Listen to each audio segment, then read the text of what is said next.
What up, y'all? We got a really awesome Elev8 today with Hugh Glass. Man, I've been hanging out with this guy for almost 15 years at trade shows. So to be able to get to hang out with him today, super fire, super big win for me. Really quickly, I want to put out there, we need your help. We're looking for Elev8 ambassadors. It's a really awesome program where you get to help build the Elev8 style, the Elev8 brand, and just do your own thing. It's really awesome. We also have Elev8 Veterans. Go check that out. It's a really awesome program. That's our nonprofit where we get to help rehabilitate and reacclimate veterans into society. It's a really awesome thing hanging out with these cats. Anyways, let's get in there and hang out with Hugh Glass. Welcome to Elev8. We got Hugh here, and thank you so much for joining us, Hugh. Thanks. Hello, welcome to see you, and nice to see you too. Yeah. First question is, how did you get into this glass game? I was talking with you at Champs, and you've been in this at this point in time over 30 years. Is that correct? Yeah, this is my 31st year. I basically started messing around with glass in 1990 with Bob Snodgrass when I got him to move to Eugene in the summer of 1990, but I didn't start my company until 91. And so I started Hugh Glass in 91. And just before then I was screwing around. It took me about a year of messing around before Bob thought I was ready enough to have my own stuff. And so what brought you into the glass? Was it the fire? Was it just the love of the glass? A couple of different things. At that time on Grateful Dead tour, there was a lot of trouble that was going on, and I didn't want to get in the trouble that my friends were getting into. So I was looking for something that was a little bit safer than what I was doing. And I wanted to do some crafts, but at the time, most people were doing batiks or wire wrapping or hippie stuff that didn't really make much money and wasn't very different from everybody else. Where Bob was the only person I knew who blew glass, and I've always liked smoking a lot of weed, so it kind of was hand in hand. And he was, and I like playing with fire. I mean, anybody who has a little bit of pyromania and really likes to play with fire controllably, and that's what glass blowing's all about to a certain extent. So just started blowing glass until I could figure out something better to do in my life, and it's been this way ever since. Well, I'm so blessed and happy that you stuck through this and are still here today, because you've taught so many people. I know at the events I've been to, you're just like the father figure there. You're just helping everybody, and it's just amazing. Sorry. Go ahead.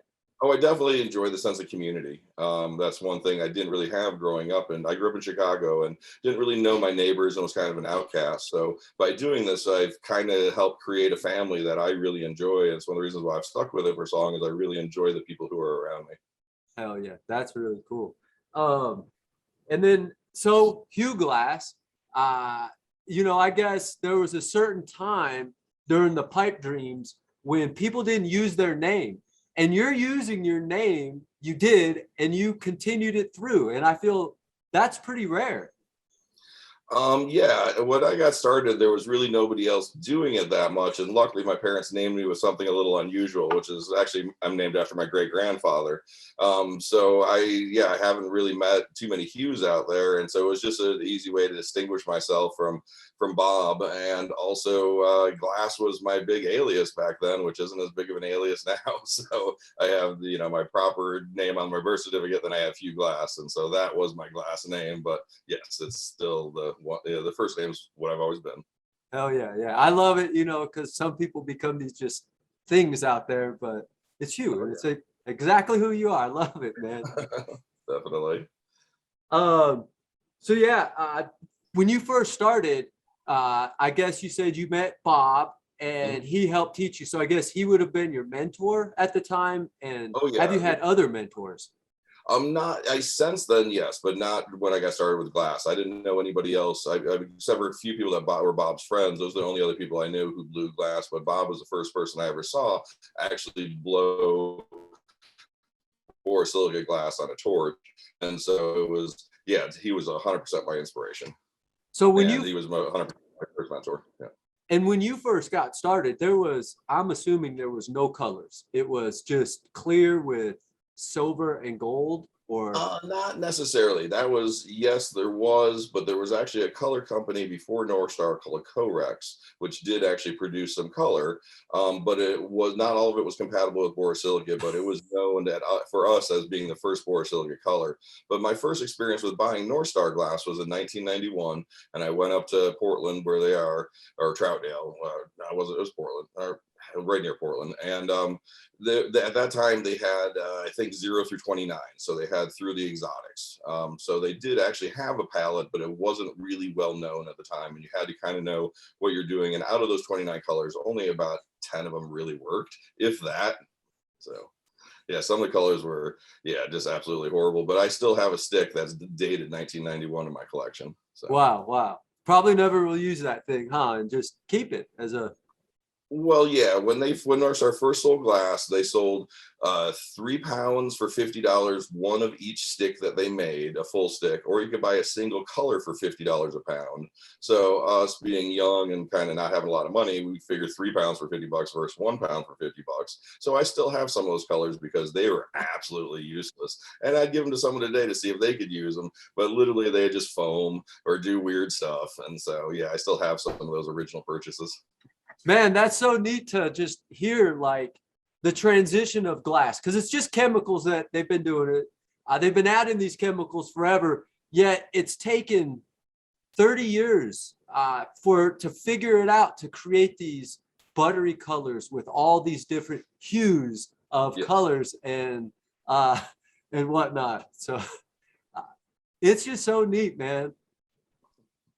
And I'm sure for you, just to see the progression, and in the last 2 years, I feel the last 2 years, maybe the color palettes have just blown through the roof. Right, I think so too. I think originally our color palettes were a little bit limited because there wasn't a lot of experimentation. Now our industry is so big that it allows for a lot more experimentation and a lot of people to get in on the act of what good different colors are. Originally, our colors that we know of through North Star came through Sue Ellen Fowler's recipes and through Paul Troutman using gun mounts to remelt and pull stuff out. So from that brief little bit is what we had most of our palette for the longest time, because all the other color companies learned from Paul at North Star and one time or another. So now we have different people who are involved with it that are outside of the box, let's say. And so our colors right now are very much outside of the box that we grew up with. Yeah. And it seems like each little color company has a special little like formula that makes them like unique or something. Oh yeah, no, that's the whole color company thing, is it's not the glass or the way they make it as much as the recipe book. It's just like being a chef. The recipe book is the most important thing to a color company, and that's the one thing they do not want to share. Right, because I mean, it's who you are. It's taken years to figure this out. So yeah. Definitely. We finally got a really good purple. People I know purple forever. So have you taken any classes? And I guess with that, I'd assume yes. And have you given classes? Yes, I have. And actually in 2000, I was living up in Portland for a little while, and I wanted to take some classes. The Eugene Glass School had just opened up in 1999. So in 2000, I wanted to be part of that. And I didn't really have a lot of money. Being a glassblower back then meant that I didn't have a lot of money. And so I decided I would, because I knew Jason Harris, who was running the school, I would help TA some of the classes, and got into doing classes that way. So I became a TA for many years for several different people. And then I ended up running the flame working department at the Eugene Glass School many years later, after Mike Lane and Michael Hangler were out of there. So, right. So I was able to take a bunch of classes by sitting in them, but not necessarily being a paying student, which I thought was a little bit of a smarter way at the time. But absolutely, there are a lot of classes on my bucket list before I go that I definitely would like to do. Wow. And while you were taking those classes, and I guess when you actually gave classes, did you feel that helped you learn better to give the classes, or do you feel it was just fun? No, I think I learned a lot just by getting the information out of my head that's been in there forever and expressing it to other people. And it reaffirmed what I actually knew and what I would like to have done. Every time, yeah, I learn a lot from different people, especially from beginner students, because they have no preconceived notions of what they're doing. So they could come up with something that we might never come up with because we've been doing it for so long. So yes, I find every teaching situation is a learning experience. That's for sure. Yeah, I love what you said there, that, you know, you find a lot of new skills or new techniques maybe from somebody that's new, because they have nothing, they just go for it. And then you're like, wow. Yep, that's how new things come up. The more people we get in our industry, the more new stuff we get, the better it is, I believe. Yeah, it's just like a snowball effect now. And it's just like boom, boom, boom. It's pretty Yeah, neat. yeah, definitely. Where do you get your inspiration and creativity for your glass today? Just from watching other people and and getting stoned and making glass. I really like just to get stoned and sit on the torch and see where it goes. I know it sounds a little corny, but it definitely gets me down the road. And the shapes and styles that I do, I've come up with a long time ago because they work incredibly well. So I don't vary that as much. I vary the designs that I put into the piece because I'm already know how well they're going to work. So I kind of stick with that. So I'm not out with the newest and latest water device or whatever. I definitely have my ways that I like to stick with, but I like to vary it in different designs and colors and different things like that. Hell yeah, hell yeah. Stick to what you know, and it works, you know. Yeah, So it does. hell yeah. Um, do you have a preferred style or technique that you just absolutely love to use?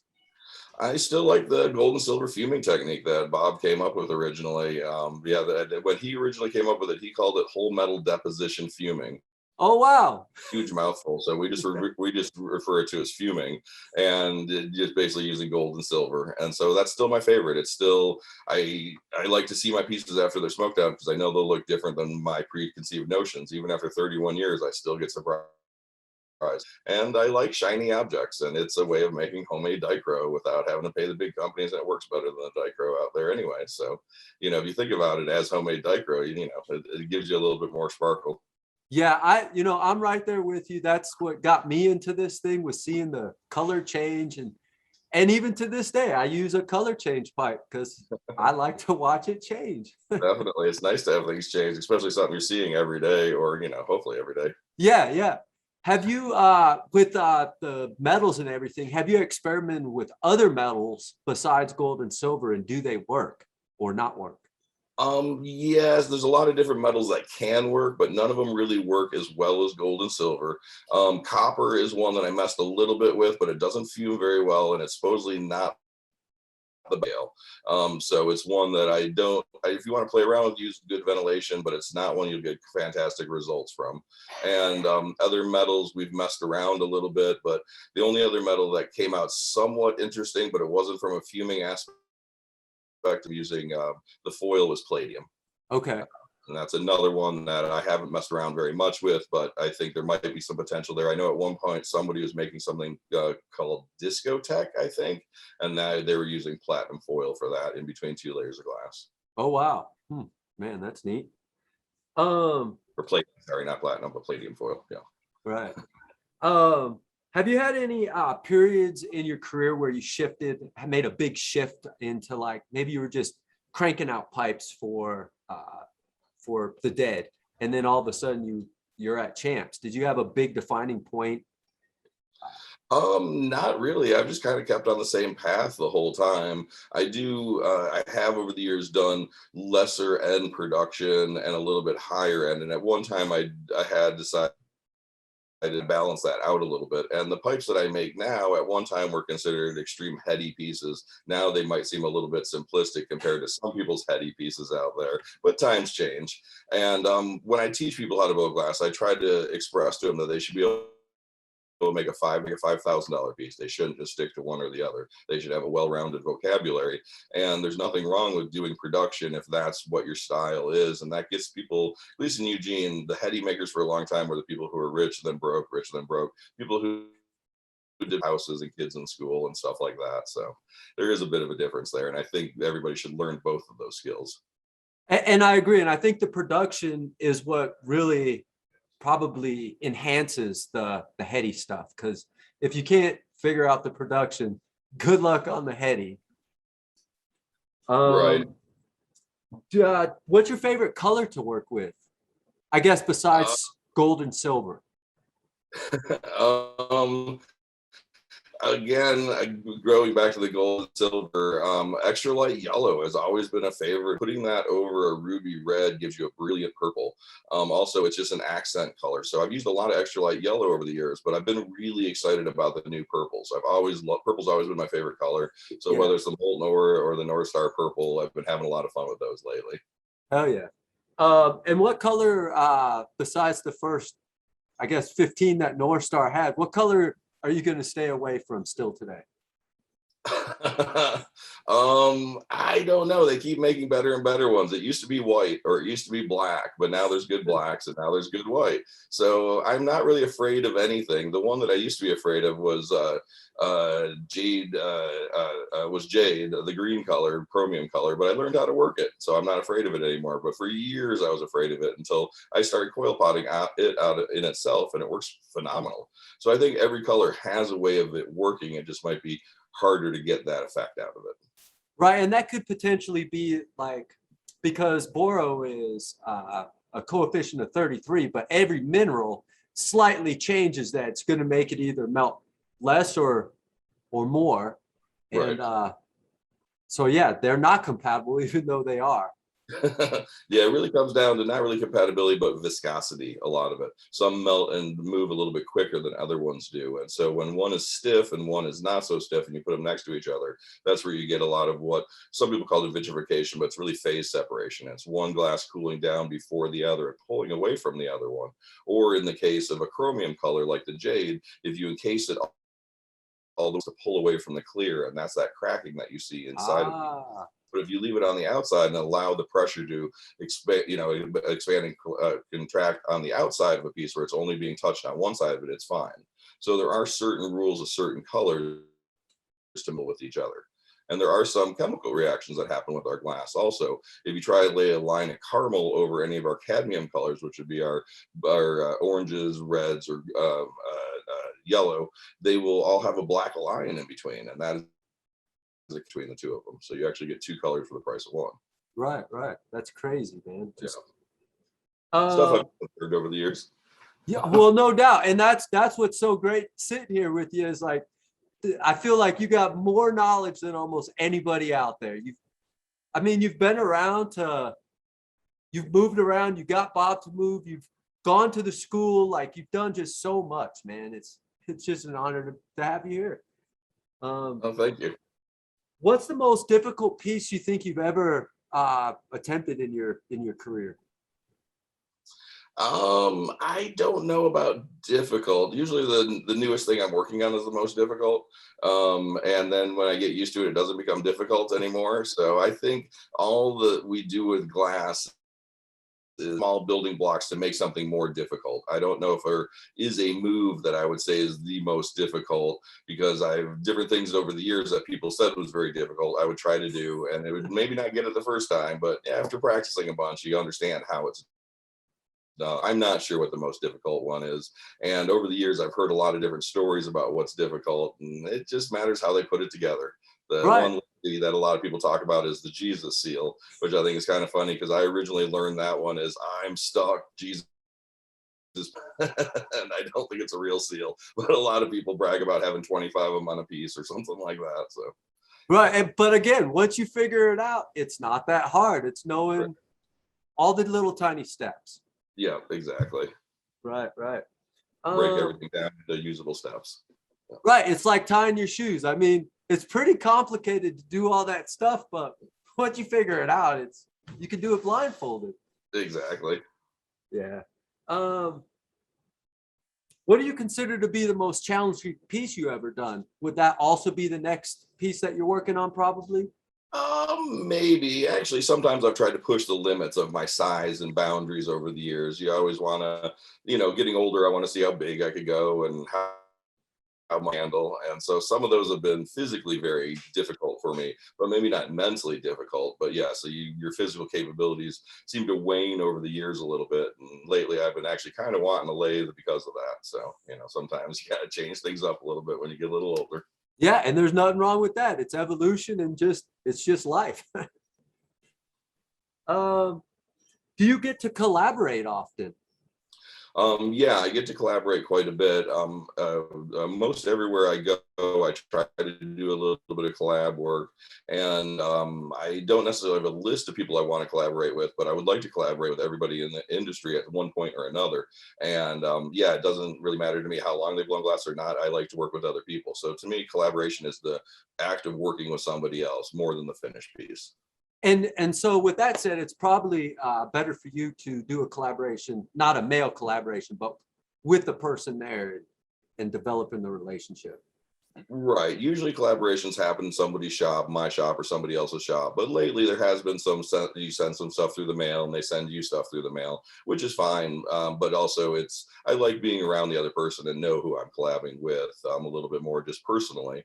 And some stuff is just, we're so big right now, it's hard to get everywhere. So that definitely the sending stuff through the mail has been more popular lately. Yeah, yeah. Have you ever competed in any events before? Yes, actually, I started running flame offs with the Eugene Glass School in 2003. And so I've been running flame offs for a long time. And one of the first flame offs, there was a contest to make beads. And I wanted to make a dragon inside of a bead inside of a bead, which was a dragon's head. And because I was helping run the event at the time, it was a huge headache. And also there seemed to be a little conflict of interest there if I happened to win, which I didn't.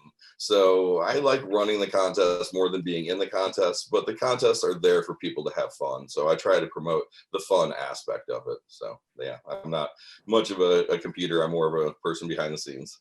Yeah, and I like to look at the competitions more as a family event or get together rather than just like, an art of war, I guess. Right. Exactly. The original idea, at least in my case, was from going to Albuquerque in 2003 with me, Mike Plain, and a guy and another glassblower, and we went to Lewis Wilson's flame off down in Albuquerque. And we'd never seen something like that before, and it was a lot of fun, except for the person running it was a little bit long-winded, and we figured we could probably take this up to Eugene and have a little bit more fun than Albuquerque. So that the next year at the Eugene Glass School, because we had the venue, we started the flame off in 2003 there. And so that's really began my adventure in this whole flame off thing. And at the time there wasn't a lot of prizes. There was prizes, but it wasn't as big as it is today. So it was more of a collaborative, let's get together and have fun and watch people blow glass. Where now, unfortunately or fortunately, there's a lot more money involved. So people take it more as a competition or, as you said, an act of war, can be. So some people take it, I think, way too seriously when it's just supposed to be something fun. But I understand too. If there's a $10,000 check on the line, I might take it a little more seriously also. So Absolutely. As money gets involved or the prize becomes bigger, the rules become more, I guess, important. yes, most definitely. Yeah. That's been part of my job, is to try and keep the rules on the up and up too. I've been in this industry for a long time, and I've seen a lot of people come and go in our industry, and I really like to keep the integrity, because I'm here for life, so I got to deal with y'all for forever. And so I want to have a bit of integrity behind what I do, that's for sure. Yeah, and there's no doubt you've developed that. I know anytime I go to a show, I know there's Hugh, and good stuff's gonna happen. So yeah, it's good. And then, so do you still consume cannabis yourself to this day? On a daily basis. Do you prefer flower, concentrates, edibles, or the whole plant? I like the whole plant, but I'm a flower smoker. I'm a flower smoker. I don't smoke concentrates all that much. They kind of make me cough a little bit more than I like. And living in Eugene, I have enough of a variety of the flower where I get where I need to go every day without a problem. Yep. I love the flower too.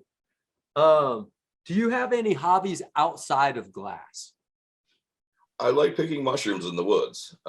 Being in Oregon, we have a lot of beautiful woods. And so when I came out here, a lot of people like to go hunting and fishing. And I like to fish a little bit, but I really didn't like hunting all that much. So when I discovered mushrooms, chanterelles, and a bunch of other ones to go out in the woods. Something I just did 2 days ago. It's a lot of fun. It's kind of the stoner hunting. They don't run away from you. They taste good, and they don't have those eyes that go from alive to dead. So yeah, I like to spend my time in the woods when I'm not blowing glass. Picking them up. Nice, man. Yeah, that's nice and relaxing. So I'm sure that helps any stress that's built up in the business world. It helps relieve that a bit too. Oh yeah, walking through nature is one of the best stress relievers there is, I believe. Yeah, I agree. Um, do you use any of your own pieces when you consume, or do you use other people's pieces? I almost entirely use my own pieces. Occasionally, people will give me pieces, and I'll use them for a little bit, but I haven't found one yet that I like better than my own. And I use that as my philosophy when it comes to making my own pieces. That if nobody else wants it, I want it, and so I make it to my specifications, and that has seemed to translate to other people's specifications because I enjoy it. So yeah, I strictly and I would like to use other people's when they give them to me, but like I said, I haven't had one yet that I prefer over my own. Right. And that's the beauty of being an artist. You get to make what you like. And sometimes people don't like what you make. And who cares? Because there's a whole nother group of people that are a lot like you and like what you like. So Right, exactly. yeah, I think that's a good point. Stick to what you like rather than trying to always please everybody else, because it's probably not going to work for you. Yeah, it's a lot easier to be yourself when doing that kind of stuff. And yeah, you just know what you like. I've been a cannabis consumer my whole life, and so I kind of know what I like, and I know how things go. So I try to stick to that. I try not to get into the glass fashions as much as a lot of people. When A was lot of the things every few years or something new that comes around. So when was the first time that you actually used cannabis? Do you remember? I hate to admit this, but I was about 7 or 8 years old, and it might have actually been earlier. My parents were stoners, but I don't remember that. But yeah, the first bag that I actually bought or went in on was a lid, and I think it was when I was 8 years old. Wow, that's a young time, but growing up with times and different parents and different realities are nothing wrong with it. So Yeah, and at the time, my parents did not know. They did not know until later. But yeah, I got in a lot of trouble when I was a teenager for my choices, right. and it led me to living this lifestyle I live today. So the things I got in trouble for in high school, I could probably still get in trouble for, but luckily the laws are on my side now. So Well, and I think that's it. Like you were living for you, not because they told you this is the right thing. And like we know cannabis wasn't bad when they told us it was bad, and you made that choice at a young age. It sounds like you were already thinking for yourself. yeah, I was pretty mature for my age. I had a brother who's about 3 years older than me, and I ended up hanging out with his friends more than my friends. So I had availability to people who were older and a little wiser than I was. So I got myself into a lot of trouble that way. Yeah, that'll happen. Um, what can we look forward to in the future from you, Hugh? Just keeping on blowing the glass that I always have. I'm doing collabs with a number of different people, and I am now running the glass, so I'm hopefully going to make those very interesting and exciting, and change things up a little bit for the better. I hope so. That's my plans for the future. Yeah, I'm sure you will. Everything you touch seems to be really good, so I'm sure it's going to be for the best. Well, thank you. Um, do you still find you have the same love and passion today as when you first started? Yeah, actually, my favorite thing to do is to get stoned and blow glass. It's one of my favorite activities, and I know it drives other people around me a little bit nuts that that is my favorite, one of my favorite things to do because there's a lot of other things to do out there, but I still really enjoy just sitting there and letting my mind wander and yeah, melt some glass. Nice, man, nice. Um, did we miss anything that you'd like to add? I don't know. Now I think that's probably pretty good. I don't know. All right. And where's the best place to follow you to see more of your work and just get more of your stuff from you? Through Instagram or Okay. yeah, And yeah, most people see my stuff through Instagram since the whole pandemic has started. It's the easiest place to see my work, unless you see me live in person, which is rarer and rarer. And it'll become more, if you come to a champ show, you'll get to see me. And a lot of times I'll have a couple pieces of glass with me. But yeah, to actually get to, to the supply of what I have would probably be through Instagram and through my email. All right. Well, man, Hugh, it was a freaking pleasure to get to know you a little bit more after all these years of knowing you. And one day I hope to actually do one of those collabs with you in person, man, because it would be on my bucket list. Not a problem. Next time I come out there, not a problem. All right, man. Well, thanks a lot and stay elevated. I definitely will. Have a great day. All right. Now that was super cool. Awesome is all I can say. It's just so neat to really get to know this guy. 31 years, man. That's crazy. So hanging out with like an OG gangster glassblower, just super awesome. Make sure you check out his stuff. It's really cool. Also, we are looking for Elev8 ambassadors. We need your help. Check it out at elev8ambassador.com. You can be an Elev8 doll or an Elev8 gent. It's super cool. It's a fun thing to do. You get to earn credits, dollars, all kinds of stuff. And more importantly, you're helping me and our Elev8 team build what we love.